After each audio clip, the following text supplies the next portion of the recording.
नमस्कार, दृष्टि आईएएस के टुडे जीके प्रोग्राम में आपका स्वागत है। सबसे पहले पिछले सेशन का रिकैप देख लेते हैं। पहला प्रश्न था, निम्नलिखित कथनों पर विचार कीजिए। पहला, 1980 में मंडल आयोग की रिपोर्ट ने अन्य पिछड़ा वर्ग यानी ओबीसी को 27% आरक्षण की सिफारिश की। दूसरा, 81 में संविधान संशोधन अधिनियम 2000 के तहत अनुसूचित जाति और अनुसूचित जनजाति के शासकीय कर्मचारियों के लिए पदोन्नति में आरक्षण का प्रावधान किया गया है। और तीसरा, अनुसूचित जाति अनुसूचित जनजाति समुदायों को क्रीमी लेयर सिद्धांत से बाहर रखा गया है। उपरोक्त में से कौन सा अथवा से कथन सही है अथवा हैं? इसका सही जवाब था ऑप्शन बी, केवल 1 और 3। अगला प्रश्न था, निम्नलिखित कथनों पर विचार कीजिए। पहला, क्षोभ मंडल में पाई जाने वाली ओजोन परत सूर्य की हानिकारक पराबैंगनी किरणों से पृथ्वी पर जीवन की रक्षा करती है। दूसरा, भारत हाइड्रोक्लोरोफ्लोरोकार्बन 141B के उपयोग पर पूर्ण रूप से रोक लगाने में सफल हो चुका है। उपरोक्त में से कौन सा अथवा से कथन सही है अथवा हैं? इसका सही जवाब था ऑप्शन बी, केवल 2। अगला प्रश्न था, IMESA योजना के संदर्भ में निम्नलिखित कथनों पर विचार कीजिए। पहला, यह सामाजिक न्याय एवं अधिकारिता मंत्रालय की योजना है। दूसरा, IMESA योजना के तहत विभाग की सभी योजनाओं का सोशल ऑडिट राष्ट्रीय ग्रामीण विकास एवं पंचायती राज संस्थान द्वारा किया जाना है। ऊपर दिए गए कथनों में से कौन सा अथवा से सही है अथवा हैं? इसका सही जवाब था ऑप्शन सी, 1 और 2 दोनों। अगला प्रश्न था, निम्नलिखित कथनों पर विचार कीजिए। पहला, मध्याह्न भोजन योजना 1995 में केंद्र प्रायोजित योजना के रूप में शुरू की गई थी। दूसरा, मध्याह्न भोजन योजना शिक्षा मंत्रालय के अंतर्गत आती है। उपरोक्त में से कौन सा अथवा से कथन गलत है अथवा हैं? इसका सही जवाब था ऑप्शन डी, 1 और 2 दोनों। अगला प्रश्न था, prohibition of employment as manual scavengers and their rehabilitation act 2013 के संबंध में निम्नलिखित कथनों पर विचार कीजिए। पहला, इस अधिनियम के तहत अपराध गैर संज्ञेय और गैर जमानती है। दूसरा, यह अधिनियम अस्वच्छ शौचालयों के निर्माण या रखरखाव को प्रतिबंधित करता है। उपरोक्त में से कौन सा अथवा से कथन सही है अथवा हैं? इसका सही जवाब था ऑप्शन बी, केवल 2। अगला प्रश्न था, निम्नलिखित देशों पर विचार कीजिए। पहला, सीरिया, दूसरा इराक, तीसरा ईरान और चौथा अजरबैजान। उपरोक्त में से कौन से देश आर्मेनिया के साथ सीमा साझा करते हैं? इसका सही जवाब था ऑप्शन सी, केवल 3 और 4। अगला प्रश्न था, निम्नलिखित में से कौन सा अथवा से युग्म सही सुमेलित है अथवा हैं? समुद्री अभ्यास और देश। एक्स, एकता, भारत मालदीव। JIMEX, Bharat Japan. इन Indo Corpat, Bharat Indonesia. Konkan, Bharat America. निम्नलिखित में से कौन सा अथवा से युग्म सही सुमेलित है अथवा हैं? इसका सही जवाब था ऑप्शन ए, केवल 1, 2 और 3। अगला प्रश्न था, राष्ट्रीय खाद्य सुरक्षा अधिनियम 2013 के संबंध में निम्नलिखित कथनों पर विचार कीजिए। पहला, लक्षित सार्वजनिक वितरण प्रणाली के तहत सब्सिडी वाले खाद्यान्न प्राप्त करने के लिए अधिनियम में 90% ग्रामीण आबादी और 50% शहरी आबादी शामिल है। दूसरा, इसके तहत 5 किलोग्राम प्रति परिवार प्रति माह खाद्यान्न अर्थात चावल, गेहूं और मोटा अनाज क्रमशः 3, 2 और 1 रुपये प्रति किलोग्राम के हिसाब से उपलब्ध कराया जाता है। ऊपर दिए गए कथनों में से कौन सा अथवा से गलत है अथवा हैं? इसका सही जवाब था ऑप्शन सी, यानी 1 और 2 दोनों। अगला प्रश्न था, हाल ही में खबरों में रहा कुवेंपु पुरस्कार निम्नलिखित में से किस उपलब्धि के लिए दिया जाता है? इसका सही जवाब था ऑप्शन बी, भारत के संविधान द्वारा मान्यता प्राप्त किसी भी भाषा में लेखकों के योगदान के लिए। अगला प्रश्न था, निम्नलिखित कथनों पर विचार कीजिए। पहला, वैश्विक साइबर सुरक्षा सूचकांक 2020 में भारत को 10वां स्थान मिला है। दूसरा, भारत ने एशिया प्रशांत क्षेत्र में 4था स्थान हासिल किया। और तीसरा, अमेरिका शीर्ष पर यानी प्रथम, उसके बाद ऑस्ट्रेलिया और सऊदी अरब एक साथ दूसरे स्थान पर रहे। ऊपर दिए गए कथनों में से कौन से सही है? इसका सही जवाब था ऑप्शन सी, केवल 1 और 2। शुरुआत करते हैं आज के सेशन की। सबसे पहले देखते हैं अभ्यास प्रश्न। बादल फटने के संबंध में निम्नलिखित कथनों पर विचार करें। पहला, तापमान बढ़ने के साथ वातावरण अधिक से अधिक नमी धारण कर सकता है और यह नमी छोटी अवधि के लिए बहुत तीव्र वर्षा के रूप में नीचे आ जाती है। दूसरा, उच्च तापमान और तेज हवाओं के साथ सापेक्षिक आर्द्रता और बादल कवर अधिकतम स्तर पर आ जाता है। उपर्युक्त में से कौन सा अथवा से कथन गलत है अथवा हैं? ए केवल एक, बी केवल दो, सी एक और दो दोनों, डी न तो एक और न ही दो। इसका सही जवाब है ऑप्शन बी केवल दो।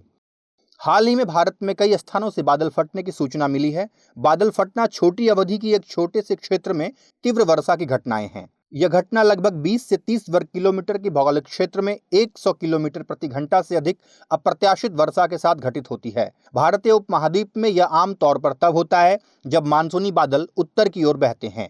ये बादल बंगाल की खाड़ी या अरब सागर से मैदानी इलाकों को पार करके फिर हिमालय की ओर जाते हैं, जो कभी कभी 75 मिलीमीटर प्रति घंटे की बारिश के साथ बरसते हैं। आपेक्षिक आर्द्रता और बादलों का आवरण कम तापमान और धीमी हवाओं के साथ अधिकतम स्तर पर होता है, जिसके कारण बादलों की एक बड़ी मात्रा बहुत तेज दर से संघनित हो सकती है और इसके परिणाम स्वरूप बादल फट सकते हैं। जैसे जैसे तापमान बढ़ता है, वातावरण अधिक से अधिक नमी धारण कर सकता है और यह नमी छोटी अवधि के लिए बहुत तीव्र वर्षा के रूप में नीचे आ जाती है, शायद आधे घंटे या 1 घंटे के लिए, जिसके परिणाम स्वरूप पहाड़ी क्षेत्रों और शहरों में अचानक बाढ़ आ जाती है। इसका सही जवाब है ऑप्शन बी केवल 2।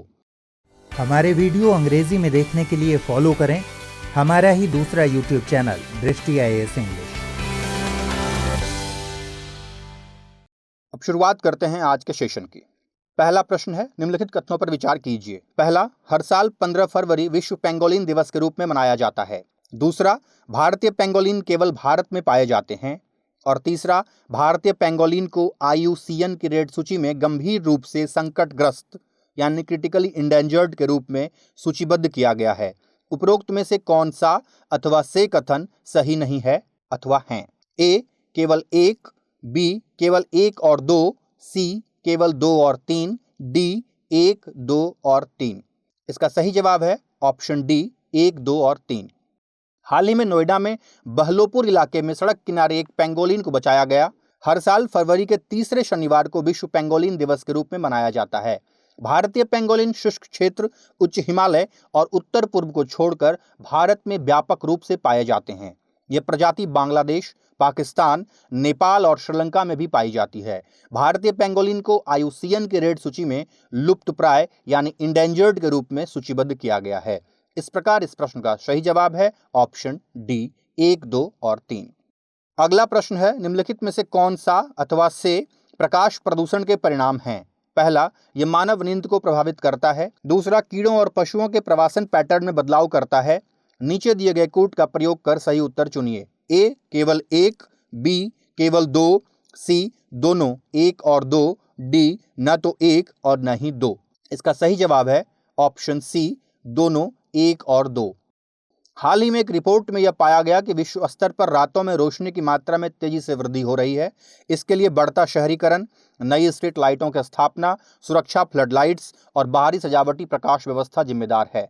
ये सभी बढ़ते प्रकाश प्रदूषण में योगदान करते हैं। प्रकाश प्रदूषण का पारिस्थितिक तंत्र पर असर पड़ रहा है। रात के समय में कृत्रिम प्रकाश के उपयोग से प्राकृतिक प्रकाश चक्र बाधित हो रहा है।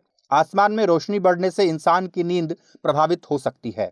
यह रोशनी कई अलग अलग प्रजातियों की रात की आदतों जैसे प्रजनन या प्रवासन पैटर्न को बदल सकती है, जो जैव विविधता के लिए खतरा है। कीड़े, उभयचर मछली, पक्षी, चमगादड़ और अन्य पशु इससे प्रभावित हो सकते हैं। इस प्रकार इस प्रश्न का सही जवाब है ऑप्शन सी दोनों 1 और 2।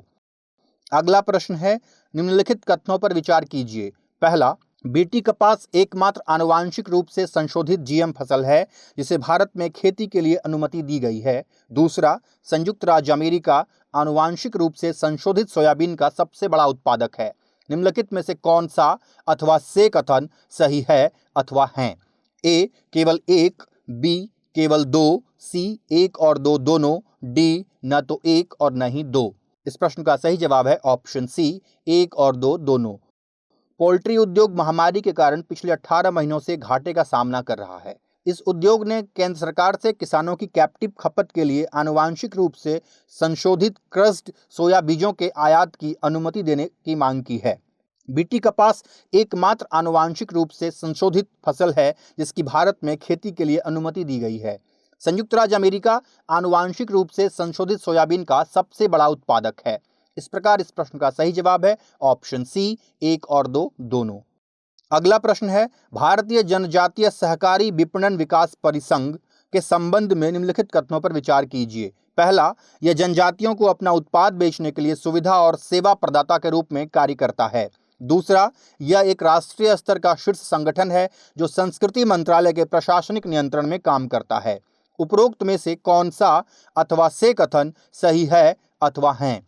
ए, केवल 1, बी, केवल 2, सी, 1 और 2 दोनों, डी, न तो 1 और न ही 2। इस प्रश्न का सही जवाब है ऑप्शन ए, केवल 1। जनजातीय कार्य मंत्रालय support of tribal research institute की योजनाओं और आदिवासी महोत्सव, अनुसंधान, सूचना और जनशिक्षा कार्यक्रमों का संचालन कर रहा है। इसके तहत आदिवासी संस्कृति को बढ़ावा देने के लिए विभिन्न गतिविधियां संचालित की जा रही हैं। ट्राइफेड अनुसूचित जनजातियों को अपना उत्पाद बेचने के लिए सुविधा प्रदान करता है और सेवा प्रदाता के रूप में कार्य करता है। यह एक राष्ट्रीय स्तर का सर्वोच्च संगठन है जो जनजातीय मामलों के मंत्रालय के प्रशासनिक नियंत्रण में कार्य करता है। इस प्रकार इस प्रश्न का सही जवाब है ऑप्शन ए, केवल 1। अगला प्रश्न है, निम्नलिखित कथनों पर विचार कीजिए। पहला, भारत के उत्तर पश्चिमी भाग में स्थित अरावली पर्वत श्रृंखला दुनिया के सबसे पुराने फॉल्ट ब्लॉक पर्वतों में से एक है। दूसरा, इसका विस्तार उत्तर पूर्व से दक्षिण पश्चिम दिशा में है। और तीसरा, इसकी सबसे ऊंची चोटी शेर 1597 मीटर है जो सिरोही जिले में स्थित है।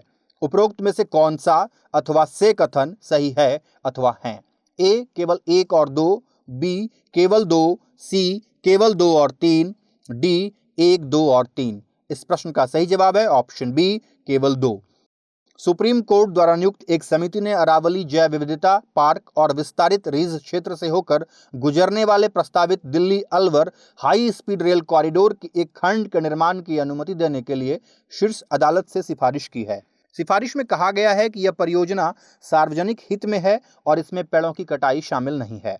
भारत के उत्तरी पश्चिमी भाग में स्थित अरावली पर्वत श्रृंखला दुनिया के सबसे पुराने वलित पर्वतों में से एक है। इसका विस्तार उत्तर पूर्व से दक्षिण पश्चिम दिशा में है। राजस्थान की अरावली पर्वतमाला की सबसे ऊंची चोटी गुरु शिखर 1722 मीटर है जो राजस्थान के सिरोही जिले के माउंट आबू में स्थित है। इस प्रकार इस प्रश्न का सही जवाब है ऑप्शन बी, केवल 2। अगला प्रश्न है, निम्नलिखित कथनों पर विचार कीजिए। हल्दीबाड़ी चिलाहाटी रेलवे लिंक भारत को भूटान से जोड़ता है। दूसरा, यह रेलवे लिंक वर्ष 2014 में स्थापित किया गया था। निम्नलिखित में से कौन सा अथवा से वाक्य सही है अथवा हैं? ए, केवल 1, बी, केवल 2, सी, 1 और 2 दोनों, डी, न तो 1 और न ही 2। इस प्रश्न का सही जवाब है ऑप्शन डी, न तो 1 और न ही 2। हल्दीबाड़ी चिलाहाटी रेलवे लिंक भारत को बांग्लादेश से जोड़ता है। भारत और बांग्लादेश के बीच हल्दीबाड़ी चिलाहाटी रेलवे लिंक पर 1 अगस्त से वाणिज्यिक सेवाएं शुरू की गई हैं। ये सेवाएं 50 वर्षों से अधिक समय से बंद थीं। इस रेलवे मार्ग पर मालगाड़ी का संचालन किया गया। हल्दीबाड़ी चिलाहाटी रेल लिंक का संचालन 1965 तक चला। 1965 के भारत पाक युद्ध के कारण भारत और तत्कालीन पूर्वी पाकिस्तान के बीच सभी रेलवे लिंक को बंद कर दिया गया। इस प्रकार इस प्रश्न का सही जवाब है ऑप्शन डी, न तो 1 और न ही 2। अगला प्रश्न है, हाथ से मैला उठाने वाले कर्मियों के नियोजन का प्रतिषेध और उनका पुनर्वास संशोधन विधेयक 2020 के संबंध में निम्नलिखित पर विचार करें। पहला, इसमें सीवर की सफाई को पूरी तरह से मशीनीकृत करने, ऑन साइट सुरक्षा के तरीके अपनाने और सीवर से होने वाली मौतों के मामले में मैनुअल रूप से मैला ढोने वालों को मुआवजा प्रदान करने का प्रस्ताव है। दूसरा, यह SC/ST अत्याचार निवारण अधिनियम 1989 में संशोधन करेगा। ऊपर दिए गए कथनों में से कौन सा अथवा से सही है अथवा हैं? केवल 1, बी, केवल 2, सी, दोनों 1 और 2 और डी, न तो 1 और न ही 2। इस प्रश्न का सही जवाब है ऑप्शन ए, केवल 1। हाल ही में केंद्र ने दावा किया है कि पिछले 5 वर्षों में हाथ से मैला ढोने से किसी की मौत नहीं हुई है। हालांकि सफाई कर्मचारी आंदोलन के राष्ट्रीय संयोजक के अनुसार 2016 और 2020 के बीच देश भर में हाथ से मैला ढोने से 472 लोगों की मृत्यु हुई है। 2021 में अब तक 26 मौतें दर्ज की गई हैं। Prohibition of employment as manual scavengers and their rehabilitation amendment bill 2020, यह विधेयक prohibition of employment as manual scavengers and their rehabilitation act 2013 में संशोधन करेगा। इसे अभी भी कैबिनेट की मंजूरी का इंतजार है। इसमें सीवर की सफाई को पूरी तरह से मशीनीकृत करने, ऑन साइट सुरक्षा के तरीके अपनाने और सीवर से होने वाली मौतों के मामले में मैनुअल रूप से मैला ढोने वालों को मुआवजा प्रदान करने का प्रस्ताव है। SC/ST अत्याचार निवारण अधिनियम 1989 सफाई कर्मियों को सुरक्षा प्रदान करता है। इस प्रकार इस प्रश्न का सही जवाब है ऑप्शन ए, केवल एक। अगला प्रश्न है, हलम जनजाति निम्नलिखित में से किस राज्य में नहीं पाई जाती है? ए त्रिपुरा, बी नागालैंड, सी असम और डी मिजोरम। इसका सही जवाब है ऑप्शन बी, नागालैंड। जातीय रूप से त्रिपुरा का हलम समुदाय तिब्बती वर्मी जातीय समूह की कुकी चीन जनजातियों से संबंधित है। उनकी भाषा भी थोड़ी बहुत तिब्बती बर्मन परिवार से मिलती जुलती है। इन्हें मिला कुकी के नाम से भी जाना जाता है। हालांकि भाषा, संस्कृति और रहन सहन की दृष्टि से वे कुकी समुदाय से बिल्कुल अलग हैं। हलम कई उपकुलों में विभाजित है जिन्हें बरकी हलम कहा जाता है। हलम समुदाय के लोग भारत में त्रिपुरा, असम, मिजोरम राज्य में निवास करते हैं।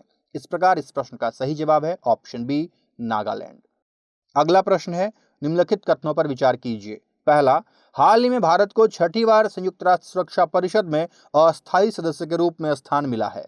दूसरा, भारत इस परिषद में सदस्य के रूप में 2 वर्षों तक रहेगा। और तीसरा, संयुक्त राष्ट्र चार्टर का अनुच्छेद 14 UNSC की संरचना से संबंधित है। ऊपर दिए गए कथनों में से कौन सा अथवा से गलत है अथवा हैं? ए केवल 1 और 3, बी केवल 2 और 3, सी केवल 1 और 2 और डी उपरोक्त सभी।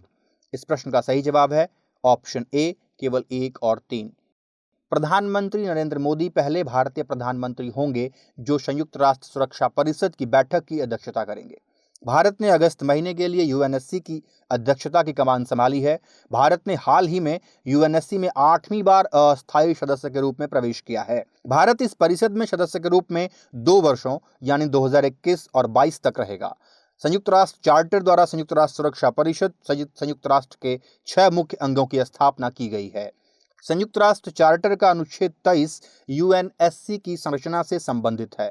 UNSC में 15 सदस्य हैं जिसमें 5 सदस्य अस्थायी और 10 अस्थायी हैं। चीन, फ्रांस, रूस, यूनाइटेड किंगडम और संयुक्त राज्य अमेरिका अस्थायी सदस्य हैं। 10 अस्थायी सदस्य संयुक्त राष्ट्र महासभा द्वारा 2 साल के लिए चुने जाते हैं। इस प्रकार इस प्रश्न का सही जवाब है ऑप्शन ए, केवल 1 और 3। अंतिम प्रश्न है, ई रूपी के संबंध में निम्नलिखित कथनों पर विचार कीजिए। पहला, यह एक QR कोड या SMS स्ट्रिंग आधारित ई वाउचर है जिसे लाभार्थियों के मोबाइल पर पहुंचाया जाता है। दूसरा, यह एक निर्बाध एकमुश्त भुगतान तंत्र है। इसके उपयोगकर्ता सेवा प्रदाता से कार्ड, डिजिटल भुगतान ऐप या इंटरनेट बैंकिंग एक्सेस के बिना वाउचर को भुनाने में सक्षम होंगे। तीसरा, इसे national payment corporation of India द्वारा अपने UPI प्लेटफॉर्म पर वित्तीय सेवा विभाग, भारतीय रिजर्व बैंक और राष्ट्रीय स्वास्थ्य प्राधिकरण के सहयोग से विकसित किया गया है। ऊपर दिए गए कथनों में से कौन सा अथवा से गलत है अथवा हैं? इसका सही जवाब है ऑप्शन डी, केवल 3। प्रधानमंत्री ने ई रूपी एक व्यक्ति और उद्देश्य विशिष्ट डिजिटल भुगतान समाधान लॉन्च किया है। यह डिजिटल भुगतान के लिए एक कैशलेस और संपर्क रहित साधन है। यह QR कोड या SMS स्ट्रिंग आधारित ई वाउचर है जो लाभार्थियों के मोबाइल पर पहुंचाया जाता है। यह एक निर्बाध एकमुश्त भुगतान तंत्र है। इसके उपयोगकर्ता सेवा प्रदाता से कार्ड, डिजिटल भुगतान ऐप या इंटरनेट बैंकिंग एक्सेस के बिना वाउचर को भुनाने में सक्षम होंगे। इसे national payment corporation of India द्वारा अपने UPI प्लेटफॉर्म पर वित्तीय सेवा विभाग, स्वास्थ्य और परिवार कल्याण मंत्रालय और राष्ट्रीय स्वास्थ्य प्राधिकरण के सहयोग से विकसित किया गया है। इस प्रकार इस प्रश्न का सही जवाब है ऑप्शन डी, केवल 3।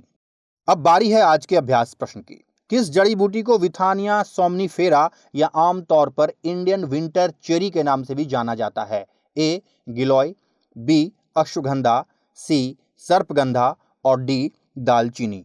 उत्तर हमें कमेंट सेक्शन में जरूर भेजिएगा। अगले सेशन में फिर मिलते हैं। शुक्रिया। प्रिय व्यूवर्स, इसी टॉपिक को इंग्लिश में देखने के लिए देखिए TGK इंग्लिश कार्यक्रम दृष्टि IAS इंग्लिश YouTube चैनल पर।